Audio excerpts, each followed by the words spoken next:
should you get a job that is remote, aka a work from home job? Well, let's see if you qualify. Do you have no transportation and you still need money? You're tired of taking Ubers to work every day. You don't feel like having to get up early for that extra commute in the morning. You'd rather not have to put gas in your car every morning just to have to put gas in it again, you know, if you work an hour plus away. These are very good reasons why you should consider working from home. But other reasons why you may want to work from home is just because maybe you don't want to get dressed every day. Maybe you don't want to have to deal with, you know, people in the office every day. Maybe you just want time to yourself. You want to be able to get work done in your pajamas. Those are very reasonable excuses to want to work from home. If you have a child and you can't afford child care, that's another reason why somebody might want to work from home. That's the main reasons why I'm working from home at the moment, is so I could watch my son. Now, these are all great reasons why you should work from home if you want to. And if you haven't worked from home yet, go ahead and apply for them jobs. But there's also some things on the back end that other people don't let you know when it comes to working from home. So with that being said, we're going to go ahead and get into those things. Many establishments, many places that offer remote positions don't want you to work with your children while you're on the clock. That they really have it in their contracts. It says, can I be the caregiver of a child or anyone else? They really don't want anyone in your presence while you're working, especially if it's a call center setting. That's where they're most strict at. They don't want you to be distracted while you're on the phones. Granted, I do have a call center job, so if you still think you can handle having a call center job and having your child in the home, please do it. As long as your company doesn't know, then you're good. But yeah, some companies, many companies today have gotten very strict with having people in the back while you are taking calls. If they feel like you're distracted, that's very much terms for termination. So just be very mindful before you dive into working from home. If you have a baby, if they're a newborn, I would say go for it, because when my son was a newborn, I was afraid to work, but I definitely could have been working that whole time because of his sleep schedules. They were very predictable. I knew when I was going to have to feed him, you know. When your child gets to the toddler stage, that's when you're like, he's very unpredictable. He doesn't want to sleep like when he was a newborn. He gets hungry at different times, you know, rowdy at different times. He wants to always constantly mess with different things. And if I'm not giving him my 100% attention, things could go wrong. So you definitely need to take that into account before you decide to work from home with a child. Another thing you need to take into account before starting to work from home is, are you going to be okay mentally? Sometimes I don't leave the house for like 2 to 3 weeks straight because all I'm doing is going to work. If I need something, I usually just DoorDash it. And do I have a car? Well, yes, we do have a car, but my boyfriend uses the car to get to work. So most of the times I don't have access to a car throughout the day. So I will just DoorDash. And when you're working from home, you will get comfortable just ordering online because you're always in your pajamas. You don't have to leave the house for nothing. So with that being said, definitely take into account that your mental health might take a toll just because you're not going to be around people every day. You're not going to be socializing like that. If you have a call center job, yes, you will be talking to people all day on the phones, but it's just not the same unless, you know, you're like one of those social butterflies. I love to talk to people on the phone. I'm not one of those. I'd rather just go step outside, get some fresh air. But there have been times where I haven't stepped outside in 2 weeks, and that can be very unhealthy sometimes. It can be bad for your health if you're not exercising. It can be bad for your mental health if you're alone. If you don't have a spouse and you're just in the house 2 weeks at a time with nobody else and just yourself and Netflix and your job, you're gonna be, no, that's not good for you. Humans are not meant to be alone, as God said in the Bible. Amen. But yeah, you're not supposed to do that. You need to make sure you're stepping outside at least.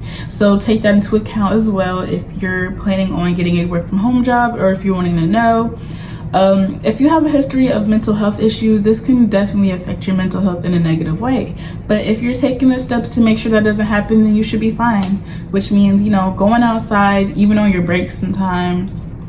If you have time, take a step outside, get some fresh air. Once you're off of work, maybe you want to go to the grocery store, just anything that requires getting in a group of people, because there's been so many times where people will end up getting like anxiety disorders because they've been in the house too much and they're just not used to having to socialize with other beings anymore. So just make sure you think about that as well. Now, we're gonna get into the other parts that nobody talks about, the toxicity of it all.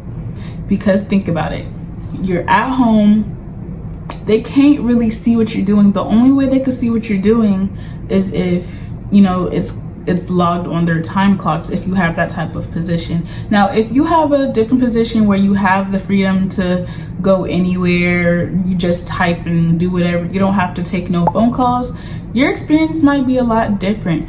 But this is mainly and particularly for my people who have a call center type of role or wanting to get that type of role and working from home. They will log your hours, and they're a lot more strict about your times and coming back from breaks than I would say a regular company that is in person. Like any other job I worked at in person, I can be 5 minutes late every day and they really don't care. This job, I cannot be 5 minutes late. If I'm more than 5 minutes late, then babes, it's the end. Like, I can't be 1 minute late.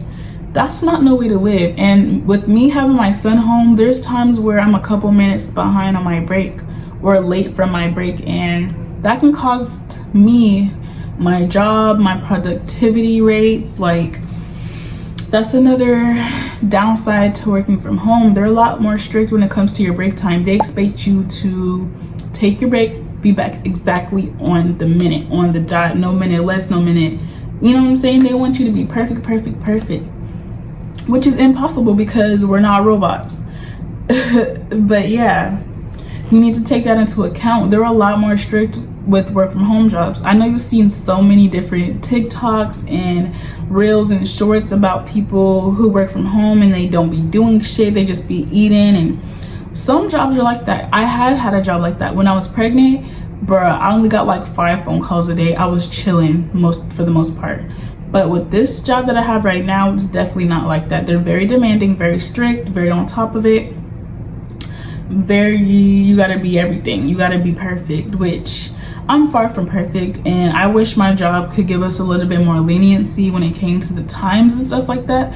But that's just the reality that comes with this type of work from home position. And I'm just letting y'all know so y'all could be, I'm just letting y'all know so y'all could be prepared if you do decide to take this route.